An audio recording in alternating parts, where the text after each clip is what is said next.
Welcome to Inland Edition, where this season we're having conversations with people who represent nonprofit organizations working to make the Inland Empire a better place.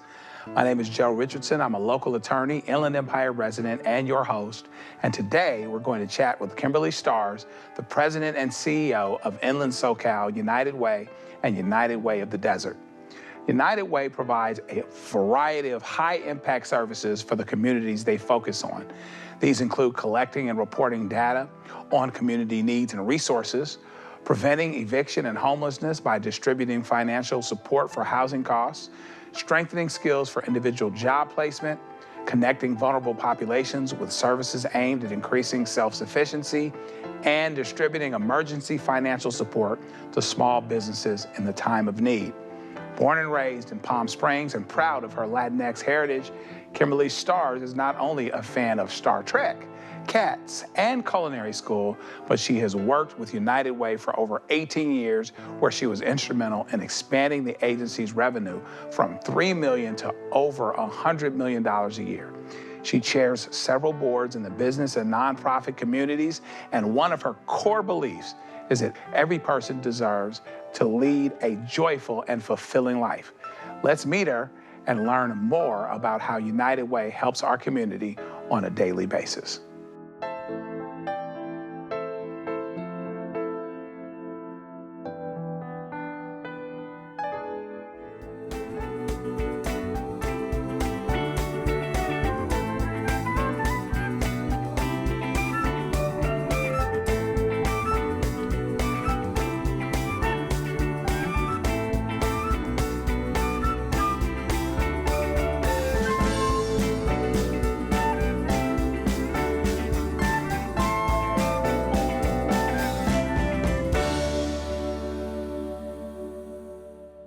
So from the Inland SoCal United Way, we've got our president and CEO, Kimberly Starrs. Thank you and welcome to Inland Edition. Thank you so much for having me. It is such a pleasure to be here. You know, your organization is what I call a name brand in that even though they're all wonderful, everybody kind of knows about the United Way. So what we're going to do is we're going to talk about some things that'll let people know what they need to know about the United Way, right? We're going to add to that. But let's start off by building the house. Talk a little bit about your background and how you came into this nonprofit space. Yeah, thanks for the question. It's one of my favorite things to talk about.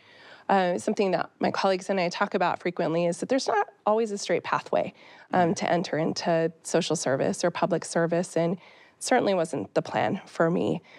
Growing up in the Coachella Valley, I wanted to be a singer and I wanted to be on stage, and it didn't quite turn out that way for me, but I'm really grateful that I'm here today.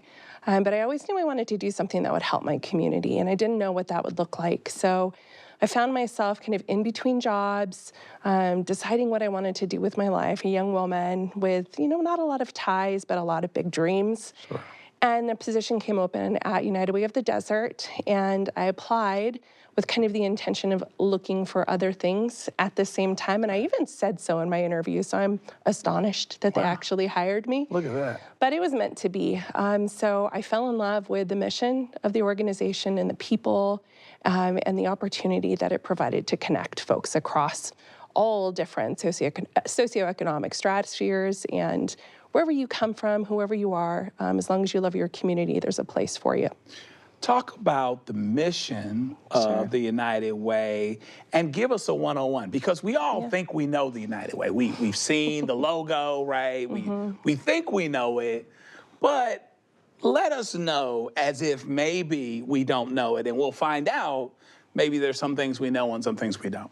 United Way is kind of the OG of philanthropy for the middle class. No doubt about it. Way back, the organization's more than 125 years old, and it came out of this need that people saw in their community of there being gaps for their neighbors, and they didn't think that was okay.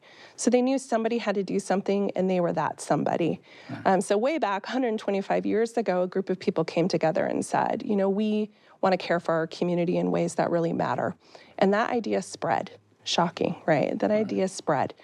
So we went through a lot of different iterations. If you've ever played Monopoly, the community chest, that's United Way. That's where we started. So you pay into a common cause and then it's distributed across your community in ways that make a difference. But what you might not know about our United Way is that we serve about 1 million people every single year in the inland region. Our mission is to empower our community and improve lives. And across the United Way Global Network, that means something different to every single person. But here in the inland region, it means housing, it means economic mobility, it means health, and it means just real security for our community. Wow. So give us the playing field, the chess pieces on the board of the United Way. You're talking about monopoly. Talk about some of the components. You know, particularly, I really want to get into programs people don't really know about. Yeah. So our United Way, we transformed ourselves over the past probably 15 years from that pass-through agency that raises money via workplace giving campaigns, works with community volunteers, and distributes the money to agencies across the community. That's kind of the traditional model that people think of when they think of United Way. We've kind of moved away from that because the world's changed. You know, people can make gifts directly to an agency that they really care about. Right. And of course, we'll always be here to facilitate gifts that people want to make. But we knew that there were gaps that existed that we could fill. So over the past about 15 years, we made a shift into direct service. Okay. So we offer about 40 different programs to serve our community, and that's how we serve 1 million people every year. Our largest programs are 211 Contact Center. It's a 24-hour-a-day, 7-day a week, really a hotline that people can call when they're in need. So your house is on fire, you call 911, right? Well, we really believe that if you're looking at an empty cupboard and you've got hungry kids in your home, that's as much of an emergency as your house being on fire. And where do people go? Well, that's where 211 comes in. So we're able to assist folks in finding resources that are close to them, convenient, and we can even enroll them over the phone for direct service and benefit programs. It's a real safety net for our community, and we get about 450,000 calls a year. Oh my God. The inland region is really big, really vast, a lot of ground to cover. How do you guys do it? Are you decentralized? Do you guys have offices everywhere? You know, maybe a silly question to some people, but I really don't know. You know, how do you guys do that? Yeah, so the pandemic changed everything for us, which I think is, you talk to anybody and that'll probably be the case. And we went from very office-centric space to being forced to being remote immediately overnight. Wow. The contact center, the 211 contact center was actually activated by Office of Emergency Services on the statewide level, and also locally during the early stages of the pandemic. So there was no downtime. There was no sourdough bread, bacon, none of that happened for our team. So everybody just went home and continued on connecting people to services. We actually had an increase in calls during the pandemic, and that has never slowed down. Wow. So folks, we really encourage communities of disability, communities with less access, and folks that maybe would have a more difficult time in a traditional office setting to come and work with us. Because we know that these are the folks who understand what our community needs are, and we really find value in being inclusive in our workforce. So most of our folks are at home answering those calls and connected via virtual platforms, and we do have a couple of office locations as well. All right, so is that the biggest lesson maybe, or some of the biggest lessons that came out of COVID? Flexibility, portability, you know, those types of things? That is yes, absolutely yes. So we went from doing a couple of really important, I think, programs pre-pandemic, and then we got activated and the real power of United Way came to the forefront during the pandemic. We worked in partnership with the local municipalities and distributed about $300 million in rental assistance. Wow. We kept 27,000 families housed that were at risk of eviction, that were at risk of homelessness. And we were so proud of that effort. And that was only possible because of us being forced into this paradigm shift during the pandemic. It was not a question of if we can, but how are we going to be able to do this? Right. What's the hardest part about what you do? Ooh, hearing the stories. I think that is the hardest part. And it's not just the stories of people we serve, it's the people who give their life for service and come and work in our agency. There's still such a struggle. It's not the most glamorous position. It's not the most glamorous place to work, and day in and day out, I've got 150 incredibly dedicated employees who listen to stories that will break your heart, and they continue to come back day after day. And that tells me that I have the best team in the world showing up for the Inland region every day. And speaking of your fantastic team, let's go to a couple team members at Inland SoCal United Way doing the work.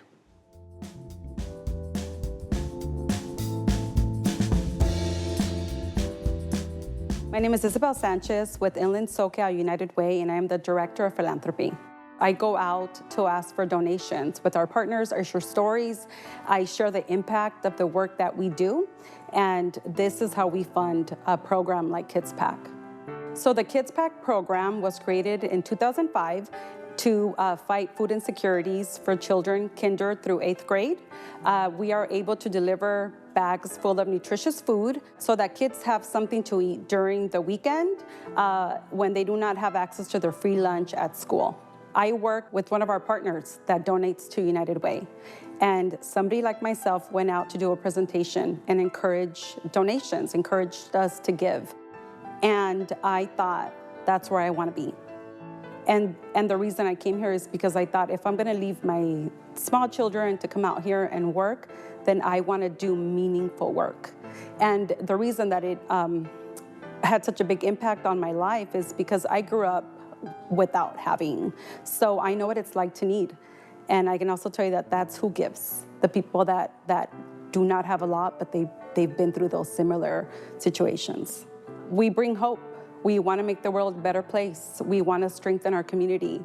We want to help people live their best lives. We want to have the ability for them to live for a better tomorrow, to have a chance. I'm Zaira Cisneros, and I work for Inland SoCal United Way 211 Plus. I am the Outreach and Emergency Service Program Manager. And what I do, part of my job is to basically go out in the community and educate our community on emergency preparedness. Outside support is so important. $1 makes a difference, $5 makes a difference in our community. So being able to provide or give those resources to United Way will make a huge impact in our community. It could, like I said, it could feed somebody, it could provide different resources, job training, job placement, a lot of other stuff that we work within our organization. What you get out of volunteering is that it's meaningful. Not only that, but you're giving back to our community. You're making a difference. Like I said before, it doesn't matter if it's 1 hour, 2 hours, 3 hours, whatever it is, you're making an impact in our community.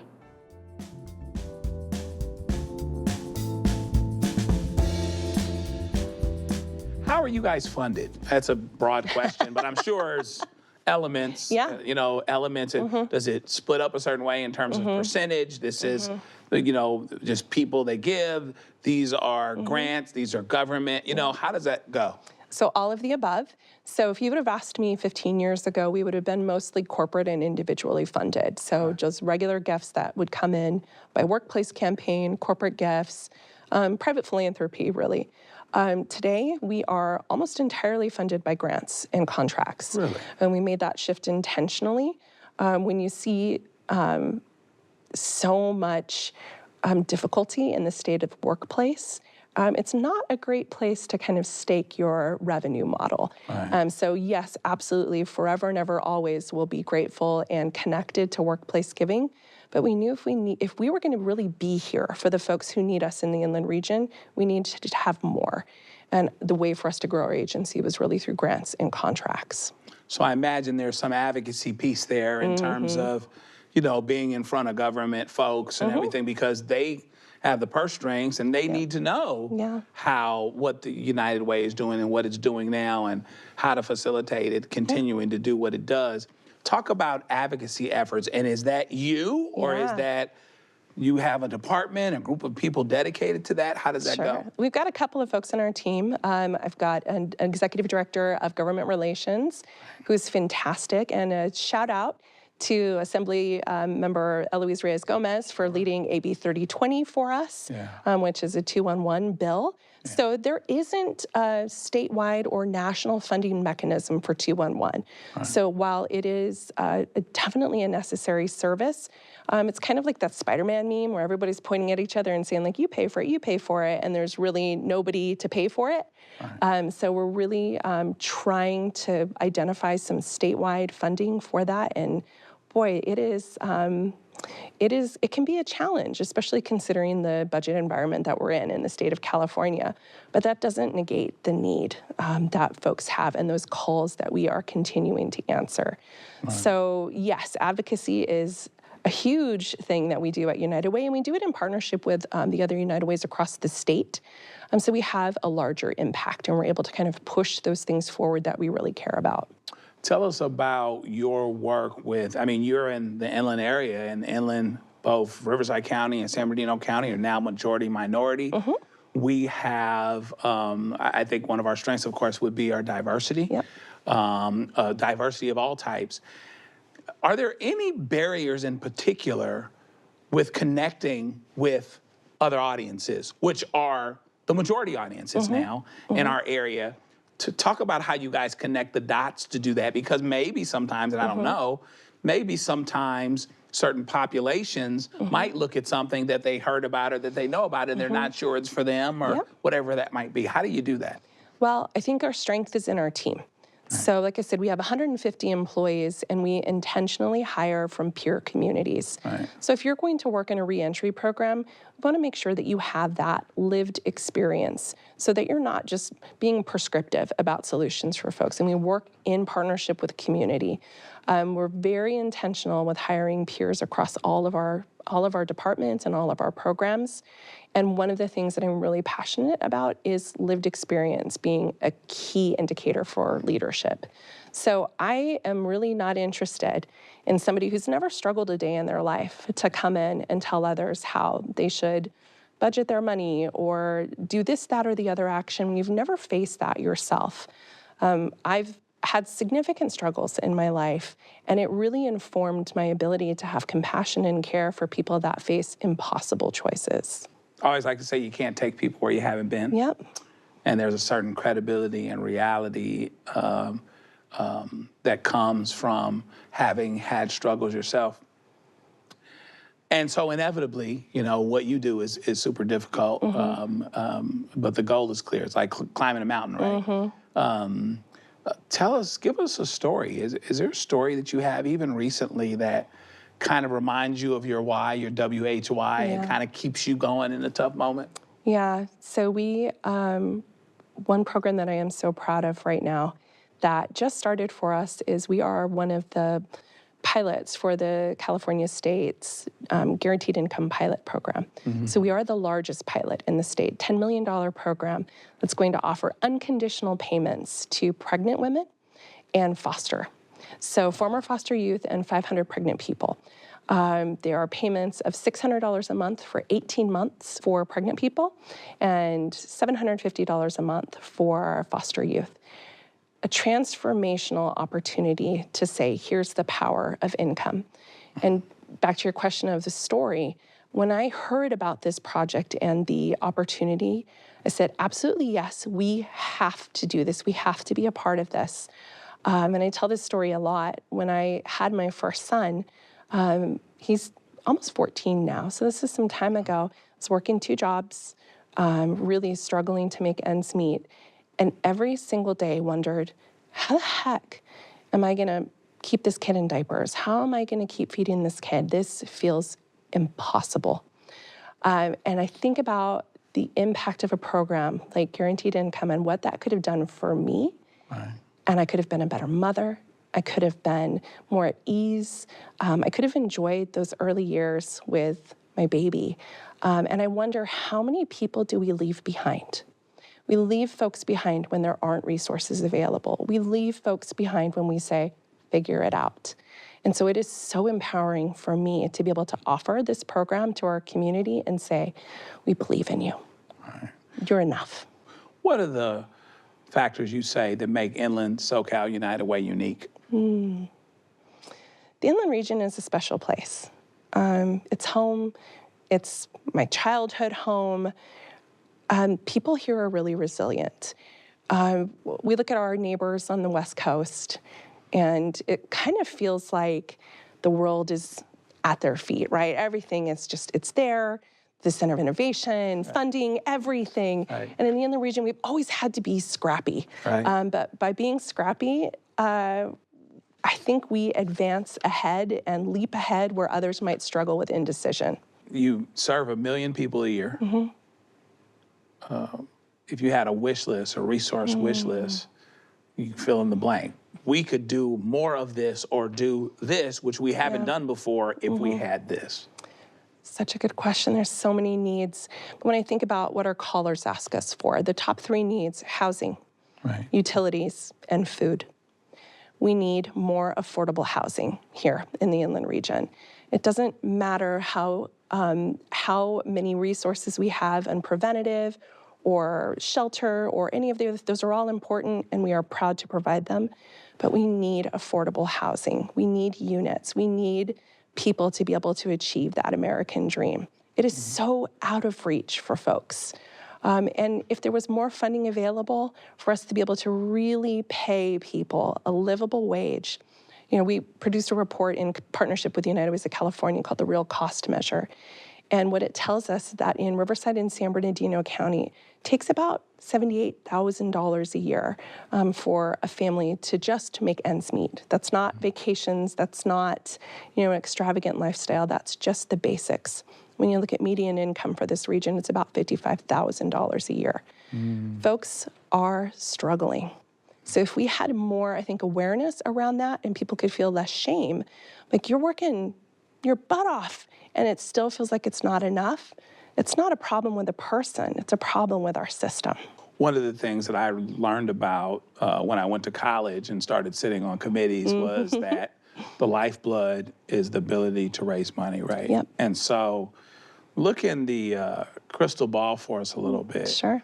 And tell us what you see coming around the corner as it pertains to the state of philanthropy. My You know what I mean? goodness. Because it's so important and so amazing and so vital that people give out of their hearts, that grants and government agencies make it a priority to fund people that are on the ground, understanding the areas and doing the work. Where are we going with that? So I think we're really fortunate here in the Inland Region, where I've talked to my colleagues across the country and things are not looking great. Right. But we have the municipalities, the county governments, our state representatives in this region understand how important it is to make that funding available. Where we're going, I think the future for us is collaboration. Sure. United Way kind of pioneered that idea of bringing people together around a common cause. And I think we've kind of drifted away from that for a little while. And I'm so happy to see that it's kind of starting to come back towards that united effort. How can we come together for a common cause, for the common good? It's really a time for not just philanthropy, but the agencies that are doing that on the ground work to come together and say, hey, how can we do this together? How can we be successful together and make sure our community wins in the end? So connected to that, let's say 10 years from now, you're still the head of the, Inland SoCal United Way, or you're on the board, you're the, the CEO emerita, if you have your druthers, at that point, what would you have accomplished? So, wow, that's such a good question. I would love to see this agency continue to meet the needs that the community expresses for it, that we have a fully trained, fully resourced staff that lives comfortably enough so that they're not experiencing the same stresses and struggles that our callers are experiencing, and they can compassionately care for the community in the ways that really matter. I'd love to see our community rally behind the folks that we're supporting and to include those who have been historically left behind and part of their, not just volunteer work, but celebrations as well, that we really become an interconnected community that doesn't leave anybody behind. So the very best of Inland SoCal United Way, Kimberly Stars, thank you so much for being with us today. Thank you for having me. Well, we've done it again. We are looking to give you great information about wonderful folks and wonderful organizations that are helping the Inland Empire. And we've done it again with this organization. Make sure you let everyone know that they can watch this episode and other ones on YouTube.